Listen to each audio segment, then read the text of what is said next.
Welcome to the Win, Make, Give podcast. This is Chad Hyams here, and I've got an interview that's going to just, you know what? I've had many interviews. I've had the opportunity to interview some great people. I've had Bob join me on some of these interviews. I've had Ben around for some of these interviews. I've had some interviews where they've just kind of left me on my own. Yet in this one, I guarantee you they can't leave me on my own. Why is that? Because my guest today is the one and only Ben Kinney. Hi, Ben. Woo! Okay, that'll wake everybody up out there, including Dave, our audio guy. I think I see blood running down the side of your head now, Dave. Now, gang, Ben is here with me today, and yeah, is it an interview? Sure, it's an interview. Is it a conversation? Yeah, we've had many of these, and we're going to do it again. Yet, Ben said to me, what do you want to ask? What do you want to talk about? What do you want to go over today? And I said, Ben, here we go. I'm just going to turn on the mic, and I'm going to start asking you questions just like I was on an interview with someone else. And there was an episode, number 37. We did an episode on accountability, and we talked about a lot of other people being accountable. We talked about a baseball pitcher in a no-hitter or perfect game situation. We talked about a Navy SEAL and what he dealt with. We talked about Elon Musk and the accountability. Yet, I want to put you in the hot seat a little bit, Ben. I want to talk about accountability and Ben Kinney. So I want to see how you handle it. So Ben, before we even dive into this, define accountability however you would, not how the dictionary was. How would you do it? I think in one of the previous episodes, Chad, we said accountability is keeping your promises. Mm-hmm. And an accountable person, another word for them is just calling them a promise keeper. I've had lots of definitions of accountability in my life. One actually describes how you actually be accountable, and it's the lack of accounting means the lack of accountability. Right. Meaning if you don't track whatever you're supposed to be held accountable to, you can't actually be accountable.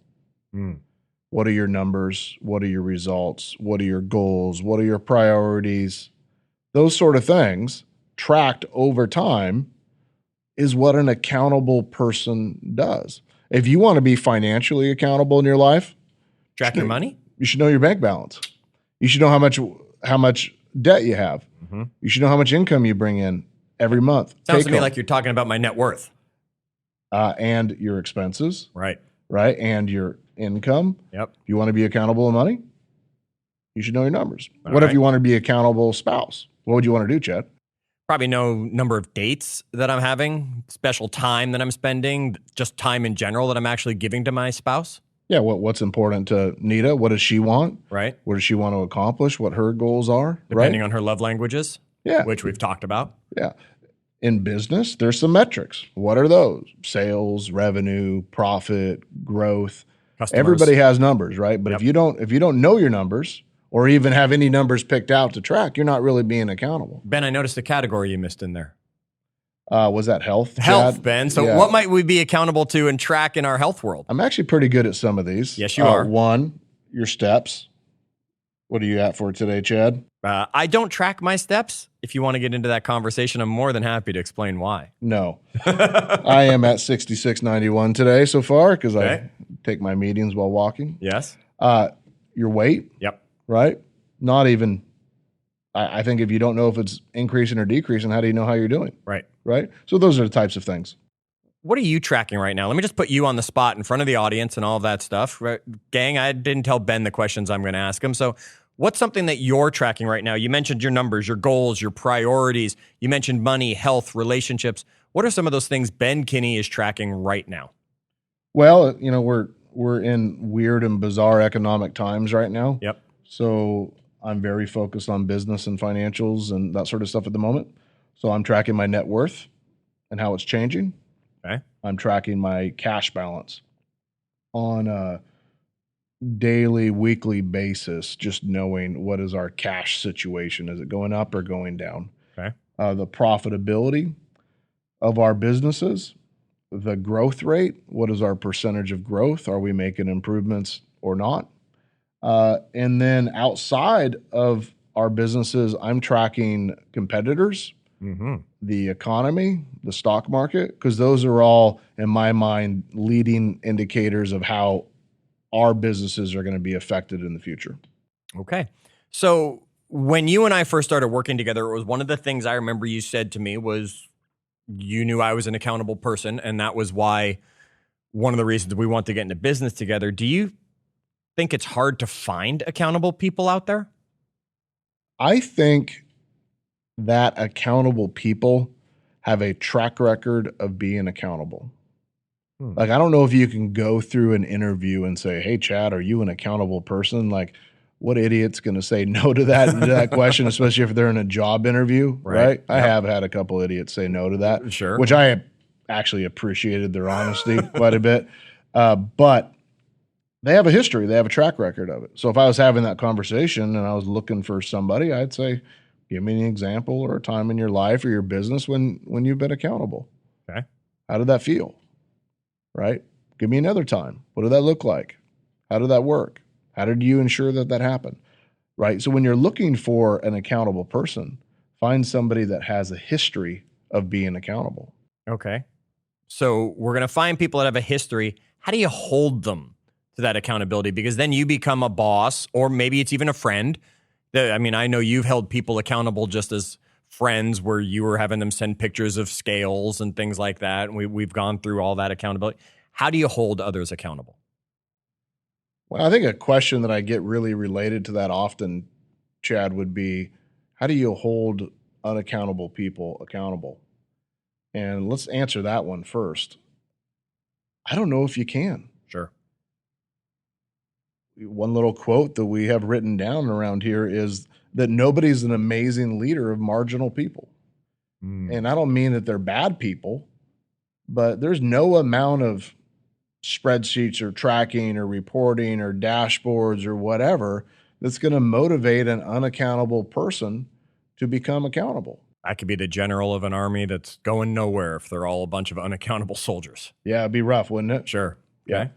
Now, you can find ways to motivate people to be more accountable. And I think we're all motivated by different things. One might be, I'm motivated by not letting people down. Yes. So if I was trying to hold myself accountable, I would make a commitment to people I care about. Sure. It's hard for me to let people down. Sure. And you use that well on others, because I don't think you've ever stabbed Bob or I in the heart more by looking us in the eyes and saying, you know, you really let me down. It's probably the meanest thing that I'd ever say to anybody that works in my company is, I'm actually pretty disappointed in you right now, or you really let me down, or I think you're a little better than how you showed up today, or whatever that thing might be. Yep. Because I also know that the people that I work closest with, they care about that. Right. They don't want to let me down. Same reason I don't want to let them down. Well, what's another thing that can motivate people? Winning, especially if they're competitive. Yep. Right? You can take an unaccountable person and just whisper in their ear, say, "You're doing great, but Chad's doing better," and they're going to go push because they don't want to lose. Right. There's lots of ways to get people to step up the level of their accountability, but I think you'd be much better served finding people that are accountable and creating a world where they just get to show up that way and reward them for showing up that way. Okay, so that brings me to a question right there. We've all heard that there's pain and pleasure, right? We've heard you run towards pleasure and you run from pain. How do you use that? I don't want to say against people, because you're not using it against people, but how do you use the pain and pleasure conversation as a motivational tool with the people you're holding accountable? Is this like a 50 Shades of Grey question? We can have that one on another episode. That's a different subject. You know, I think that it's good to sandwich those things. Sandwich is when you create both levels of accountability. Hey, Chad, what would you say if we were to go out there and set a goal and you were able to accomplish it if we did this once you did? We went to dinner, went to lunch, we took a vacation, I wrote you a check. Now, Chad, I'm paying you to succeed at a high level.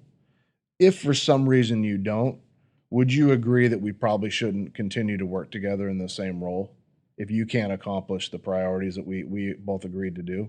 Probably. So at the end of this, we're going to high five and talk about the win, and we're going to go out to dinner, because I think you're going to win, by the way. But if for some reason you can't get it together by then, will you just save me the time and energy and just just let me know that it's not going to work out and you can move on to your next opportunity. Ouch. I'm sandwiching. I don't think it's going to happen, by the way, Chad. I think you're going to win. Right. But if it doesn't and you don't show up the way you're telling me you're going to, do me a favor. I want you to resign. I don't want to ever call you and have to have an uncomfortable conversation. You know, I remember a time, Ben, when I first came to work with you. Well, I guess it wasn't right away, but it was pretty quick into it. And a friend of ours, Jay, was coming to Bellingham to do a presentation. It was one of his first, actually. He was presenting about a book that he hadn't even finished writing yet. And he came up to Bellingham, and I remember you came to me because it was part of my role, and you said, the place holds 100 people, and the place better have 100 people. You said, I'm not having my friend Jay come all the way up to Bellingham to have him come up here and speak about this and do something special for me and not have the place full. And I had just gotten engaged. And your comment to me was, and here's the thing, if you don't fill the room with 100 people, I want you to go back to Nita and tell her that she has to give back the ring. And that I had to give it to you. And you can be sure there was no pleasure involved at that one. There was no sandwich at that time, Ben. It was just pain that you used in a very strategic way. You also were smart enough. You called a former boss of mine and asked that boss, how do I motivate Chad? And found out exactly where I don't want my money going to. Folks, there's nothing wrong with using pain. Just as Ben's saying, there should be the sandwich of the pleasure that goes along with it, is what you're saying. Absolutely. Okay. So, Ben, you're telling us we should find accountable people because, of course, that's going to be the easiest people to lead already. You're giving us the pain and pleasure, yet let's get really specific. Not just you've given me this goal or you've said, hey, Chad, here's the prize waiting at the end, or here's the pain if you don't get to the end. How do you then go about holding others accountable? I mean, is it a daily thing? Is it an hourly thing? Is it a weekly thing? Does it depend on the person and you? How do you hold the people closest to you accountable to help your success get where it's going? I think some percentage of accountability is on us, not on our people. I don't know if it's 50% or 75%, but a lot of the responsibility of having an accountable organization is on the leader, not on the person. But I see a lot of leaders say, yeah, that person wasn't good. That person wasn't accountable. That person sucked. That person didn't get results. And I always sit back and say, well, what role did you have in that? Or better yet, what role did I have in that if it's in my company? We talk about the fiduciary duties of a leader. That is really an accountability conversation and creating an accountable organization. The first fiduciary duty of a leader in our mind is to clearly set the expectations and standards. Right. Somebody can't be accountable to something if they haven't clearly been told what winning looks like. Too often, leaders will drop down a list of 20 things that the people have to do. Right. And then they'll come back in a week and be frustrated that 2 of the 20 weren't done.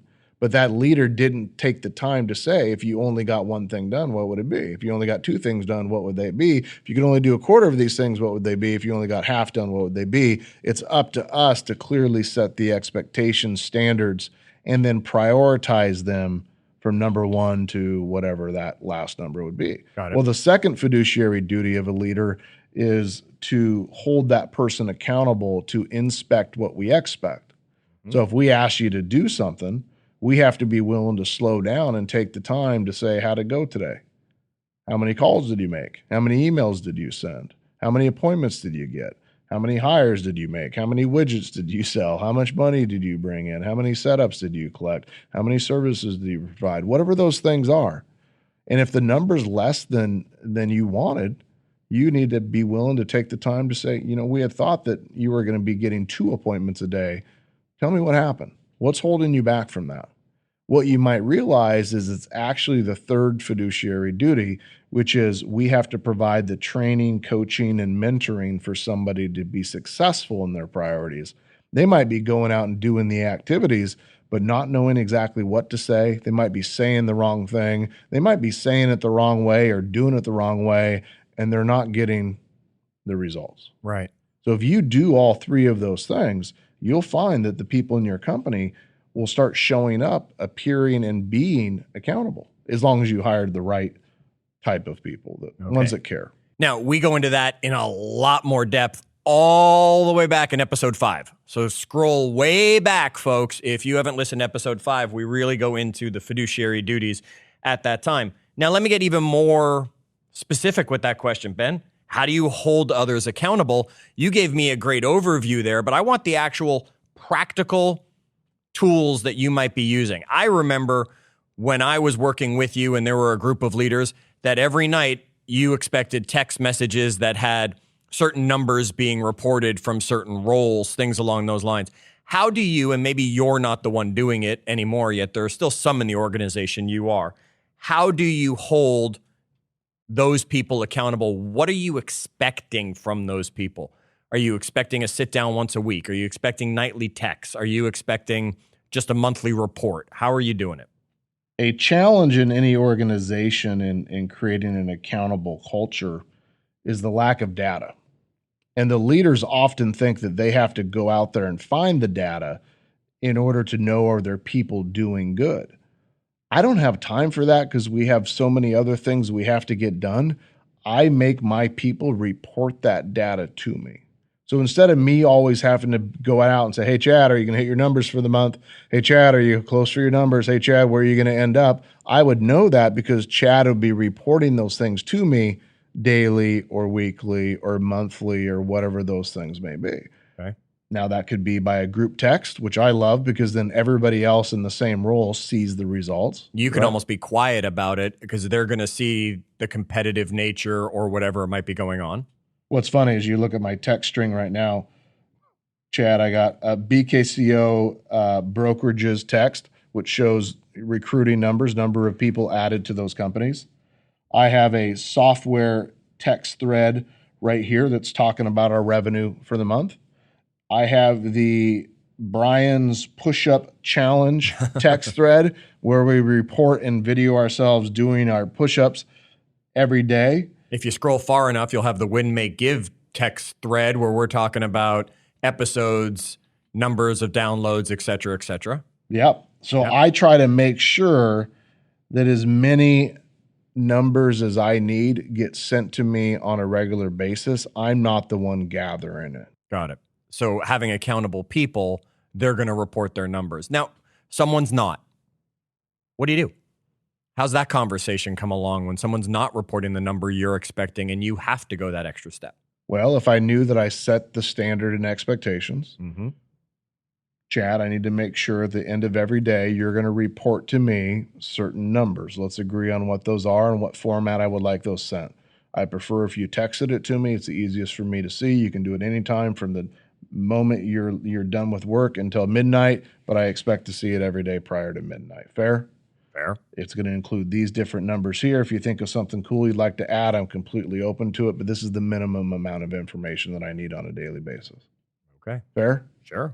Yeah. So I'm clearly stating what I want to see, how I want to see it, and when it has to be sent by. Okay. Now, some people will wait a week or two and be like, hey, Chad, for the last week, I haven't got any of your numbers. Right. I wouldn't do that. The moment I don't have those numbers by the next day, I'm typing into that chat box, hello, I thought we had an agreement. And if they apologize, I will say, no worries, but please don't do it again. Right? I'm not in a position where I'm going to babysit you on this. I need you to be accountable. Right. There's no lack of clarity on who has to report their numbers every single day in our world. Okay. And I have those tough conversations, not after a month, but the moment they don't come in a timely manner, we're addressing it. Does this create accountable people? I mean, have you taken someone who necessarily might not have been accountable or wasn't that great at being accountable to something, and just the simple message like this, have you actually created accountable people? I've coached many professionals that were struggling in business or finances or health or sales and help them work their way through it by simply asking them to report their numbers to me every day. Some people that aren't even in my companies, but simply ask for help. Would you do me a favor? I'm willing to help you, but you got to report those numbers every single day. One good example is my friend Joey, who I've never met before, but he reached out to me via social media. And careful, you're opening yourself up for other people. Last night was the 1135th day that he's reported every single day without missing one. I got to do my math. That's more 2.5 than 3 years. I was going to say that's 3 years basically, right? And he's tripled his income since he met me. And he reports his numbers every single night. He did last night, day 1135 Tuesday, set one appointment, made his calls today, did his client follow-up, made 100 cold calls, did his pipeline follow-up. Here's his pendings, solds, revenue coming in, number of hot clients, everything reported in format for 1135 days straight. So I think we've proven that you can take somebody. Now, how much time do I spend with them every day? Less than 1 second. You just look at it, and do you say anything back? Do you just do the Apple, I'm going to click the little thumbs up thing? Sometimes I do the thumbs up, thumbs down. Yep. If I see a low amount of activity for a while, I'll jump in there and say, hey, are you on vacation?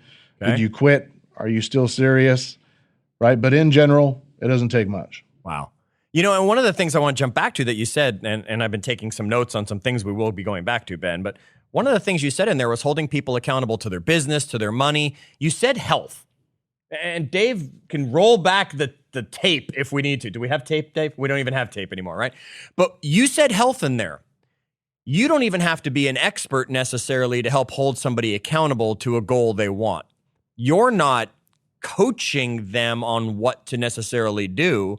You're just holding them accountable to the activities they know they need to do. Yeah, there's a recipe for everything, right? And there's probably 400 different recipes to become rich. There's 400 different recipes to become skinny, to become faster, to become all these different things, right? The recipe to me doesn't really matter. It's the consistency and commitment to one that I care about. That's why we can coach and mentor people on a lot of subjects, even ones that we maybe don't have as much knowledge on. Now, we probably can't mentor them, but we can hold them accountable and help them hit those standards. Sure. Okay. You mentioned an accountable culture. And I think that's a powerful, powerful type of culture to be creating at your business. Yet there is no way you can create a culture at your business that doesn't start top down. And that means you have to be accountable, Ben. So how do you hold yourself accountable? Well, I think that is a pretty powerful question.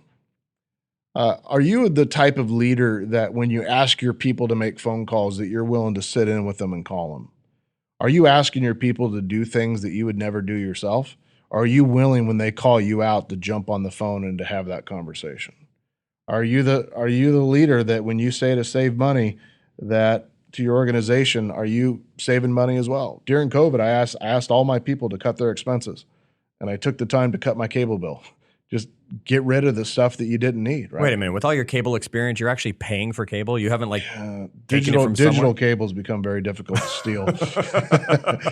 But are you being that example? Okay. So being the example, you've talked about holding others accountable. You have people text you. You have people send you the data that you need. Who is it that you look to help hold you accountable? Now, you mentioned you're in a push-up challenge group with a bunch of people. So there's this group of peers that you've got in that situation, but who else is holding you accountable to things to help you improve? Well, you and Bob hold me accountable to create new content every week by blocking out on my calendar that we record the podcast every Wednesday from 1 to 5 or noon to 5 or 2 to 5 or whatever time we're deciding. Yeah. Every single week we're in here. Yep. Right. That's one way. I have a coach for my finances and my taxes. Talk to him twice a month, right? I have these different people in my life. I don't put anybody up on a pedestal to help me in all areas of life. I pick the best people for each one of the areas that I want to improve this year. So you've got different people holding you accountable in different areas, and they're not necessarily all ahead of you. They don't all have to be masters. Maybe the person holding you accountable on your taxes and your finances, yeah, that's probably someone who's pretty good at that stuff and handling it. Yet you've got Bob and I even holding you accountable to things. You've got peers holding you accountable to things. You've got other people. It doesn't always have to be someone above you in that situation is what you're saying. Yeah, we can show up as an accountable person at work, but it doesn't mean we're naturally an accountable person. Oh, talk more about that. Well, I mean, if I had ice cream in my fridge last night, I would have ate it.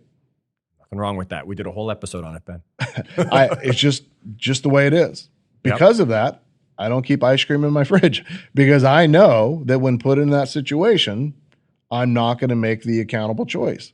But at the grocery store, I can make the decision to not buy it.